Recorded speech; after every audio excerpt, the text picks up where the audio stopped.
It's all about the Bookstore Ride for the last 40 years. And today I have my special guest. He's reinventing as a financial therapist at age of 71. No other than Mr. John Hankins. Thank you, Daniel. It's a pleasure to be here. Welcome to Book 101, Mr. John. And can you please introduce more about yourself? Sure. So, I'm a licensed social worker and a certified financial therapist. I spent the early part of my career working in community mental health and kind of took a major detour into the technology world for about 35 years and retired at age 67 and decided in my early 70s that I was going to start a new career and reinvent myself, go back to my roots as a social worker, and become a certified financial therapist. So I'm now 74. I've been doing that for about 3 years, and it's work that I'm very passionate about and that I think is very important because it's an important part of all of our lives, and how we relate to money is important. If we have a poor Yes. relationship, we tend to be unhappy. So it's all about wellness and managing our lives in a positive way. Mr. John Hankins, thank you so much for sharing your knowledge and wisdom to the world at the age of 74. And let's talk about financial therapy, designed to explore its definition. Financial therapy to someone completely unfamiliar with the concept, or how would you describe? Financial therapy is all about understanding your relationship with money. We think about many aspects of our lives as having relationships with those entities. It's you know, our kids, our spouses. We could think about our relationship with food. We think about our relationship with exercise, with sex, with our favorite football team. And we also have a relationship with money, which I think, particularly in the US, our culture really suppresses. It's not something that we like, that we think is polite to even talk about. Uh, and that creates a lot of challenges for us. Our relationship with money, our money story goes back to when we were kids, the household that we grew up in, how our parents treated money. Did they argue about money all of the time? Was money something that they never had enough of? Was money something that they had plenty of, and now as adults they don't have enough of and can't figure out how to exist in that kind of world? So financial therapy is really about digging in to that relationship, understanding that relationship, and making it a positive force. Very well said, Mr. John. Beautifully articulated.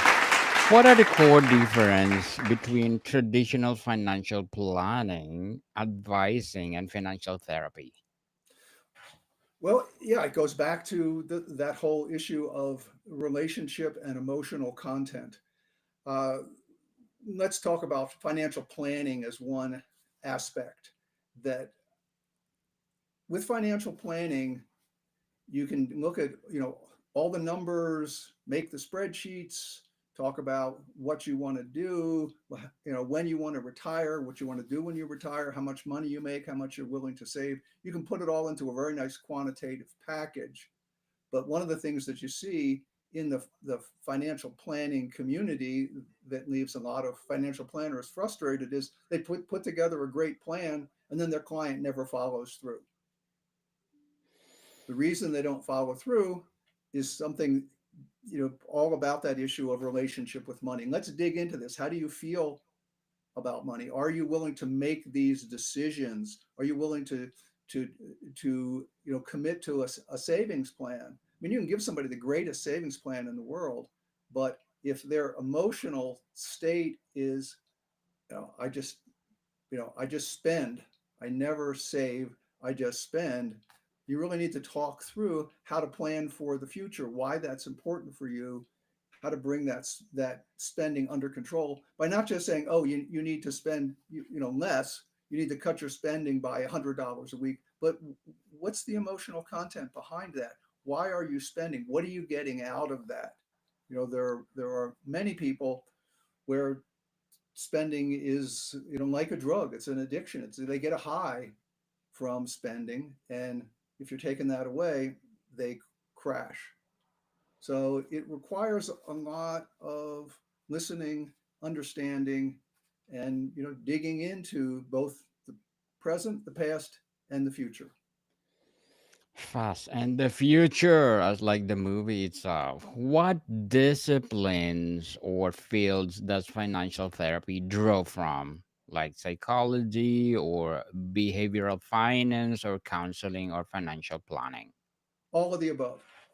All the All, above. all of the above. Wow. It's interesting that the Financial Therapy Association, which is really the home, the intellectual and organizational home for financial therapy, is made up of about 50% of the members come from the financial planning world or banking, finance, some part of that, and about 50% come from the mental health world.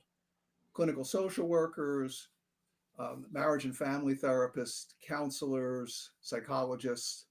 So it's a very fruitful mix, and one of the things that we're trying to do within the Financial Therapy Association and the certification process is give financial planners more psychological insight into what's happening with their clients, becoming more effective financial planners. And on the mental health side, giving mental health professionals much more tools to deal with the relationship with money in the therapeutic process, which I view as something that's been neglected by the mental health community for many years and really needs to be recognized as an important part of wellness and any kind of mental health program. Mr. John, is it financially therapy primarily focus on fixing financial problems or it does it also help people who are generally financially stable? All of the above. uh, so I think you have to view it on a continuum. And let's go back to the financial planner. You have somebody who they want to see a financial planner, but they can't seem to make the decision. They know it's important. They just have to get over that hump, right? Well, that's at one end of the continuum, and I view myself as kind of the starting point for financial planning. If you're struggling, if you know you should do it, but you haven't started that process, then that is a fairly uh, kind of low grade issue that we can typically deal with in a couple of sessions. Um, then you start to get into more complex problems. Maybe you've got issues with people that they can't control their, back to the whole issue of not being able to control their spending. That gets into a much more deeper kinds of therapy. So there's a whole range of people that can benefit from financial therapy. I have some clients who have plenty of money. They have plenty of money, but they live in a scarcity mindset. They're they grew up in a family where maybe the parents were heavily influenced by their parents during the Great Depression in America, or maybe they migrated from somewhere else that was where there was conflict, and they came to the U.S. And arrived here with nothing but the clothes on their back. Now here they've grown up, they're successful, but they're still living that story of we have nothing but the clothes on our back and we've got to save every penny. So there's a really a very interesting and uh, deep range of issues that we see as financial therapists that we want to help our clients with. What or who or what typically seeks out financially therapy and what are some common presenting issues or triggers? Well, I'll give you a couple. One is the whole scarcity mindset. Uh, that's very typical. People have got to the point where they have plenty of money, but they can't seem to enjoy it. Another trigger is the spending addiction, and this has been, I think, COVID really kind of exacerbated this. Living our online lives and being constantly presented with opportunities to acquire things that are designed to make us think we need them, right? We live in an environment where we are bombarded with messages of here's something that you can't live without. And oh, by the way, you don't even have to pay for it today. You can get it in 10 easy payments. Just, sign right here and it will be in your mailbox tomorrow. People getting addicted into that pattern, I think, is something that we see a lot of. Um, yeah, other issues are in couples is a mismatch. This is really typical. One's the saver, one's the spender. How do we get along? How do we have a management style for our family that is not uh, defined by conflict? That we can come together in a way that helps us support each other in our different approaches and builds a model that really benefits our family. Mr. John, as a financial therapist, a coach, what are your short term and long term goals? What are what are my short term and long term goals? Yes, sir. Uh, well, my you mean in a therapy session or my own in my In own professional career? both, both. Okay, okay. I want them both, Okay. please. In working with clients, my short term goal is to understand what's brought the client into therapy and what I can do to help them feel at least a little bit better pretty quickly. Um, at the same time, what can I do to help them to trust me? What can we do to build trust? We may not have long term goals. We may have just something that they they are just looking for a safe space to talk with someone about some money issues that may not be huge, but they for whatever reason don't feel like they can just that they can safely discuss it with anyone else. So it could be a very short term process. For other clients, it's clearly a much longer term process. And my goal there is really financial wellness, is really a productive building a productive relationship with their money, understanding what their goals are and how they're going to get there. Well, good luck to your short term and long term goals, Mr. John, and looking forward for more success. What would be your piece of advice for those people out there who want to be a therapist like you? Oh, my piece of advice would be to visit the Financial Therapy Association website. It's financialtherapyassociation.org. Uh, Talks a lot about financial therapy.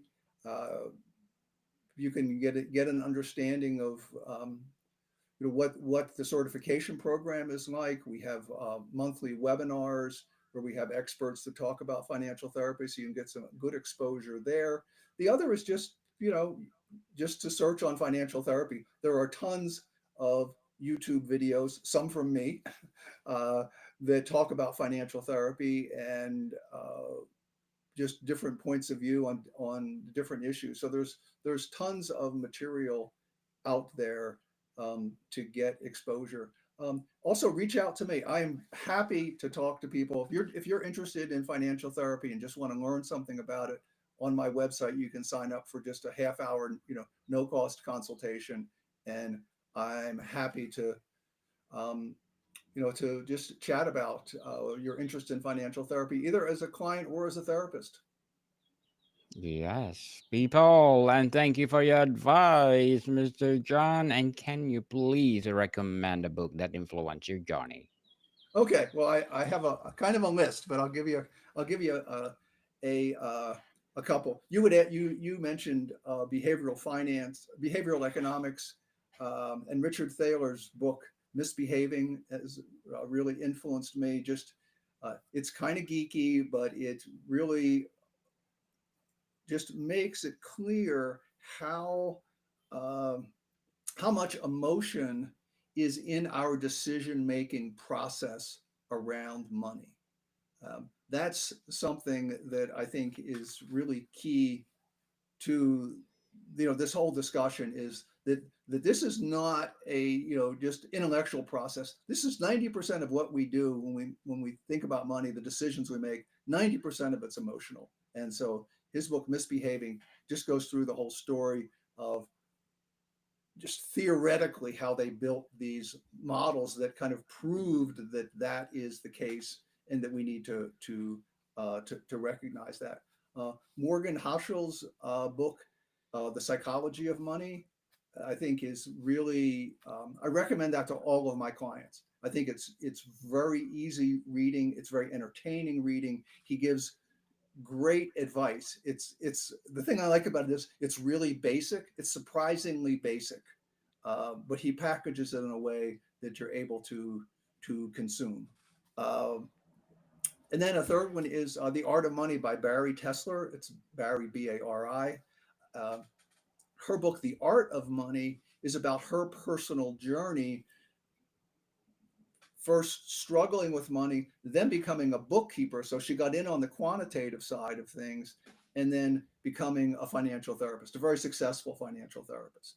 And so it's a lot of both personal journey and then her model for how to build your own relationship with money. One of the things that I'll say about the books in the financial therapy arena is that they're probably 95% self-help oriented, and they come in all kinds of packaging, how you love your money, all these different things. And there's really a lot of great ones out there for people that want to become financial therapists. It's much smaller pickings on that. I probably don't have anything that I would a book that I'd recommend. I think that's better consumed in more up-to-date things like YouTube videos.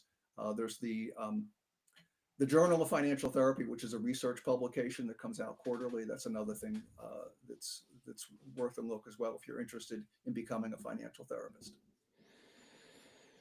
Thank you for your recommendation, Mr. John. I hope our listeners or viewers will be empowered through all those books that you recommend. What qualification and credentials should someone look for a qualified financial therapist?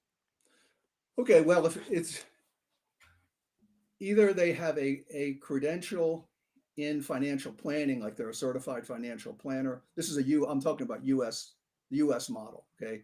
Um, if they're looking for someone who's they're focused on the financial planning side and just want someone that has a kind of a better grasp of some of the emotional pieces, they should look for a certified financial planner who's also a certified financial therapist. On the mental health side, yeah, it starts with being a certified financial therapist, and they will have to have that certification. You have to either have an advanced certification in financial planning or an advanced degree in a mental health discipline like social work or marriage and family therapy, psychology, etc. Mr. John, is financial therapy covered by insurance? If not, No, how do people typically pay for it? yeah, unfortunately, it is not covered by insurance. Um, yeah, people typically pay out of pocket. There is a workaround on the mental health side. So you can technically you are being treated could be treated for anxiety by someone who is a certified financial therapist and also is a licensed mental health professional who does take certain kinds of insurance, but the diagnosis cannot be a financial therapy diagnosis. It's got to be a mental health diagnosis. So that's a tricky needle to thread on that piece. So yeah, in general, it's private pay. How might cultural background or identity influence someone's relationship with money and their experience in financial therapy?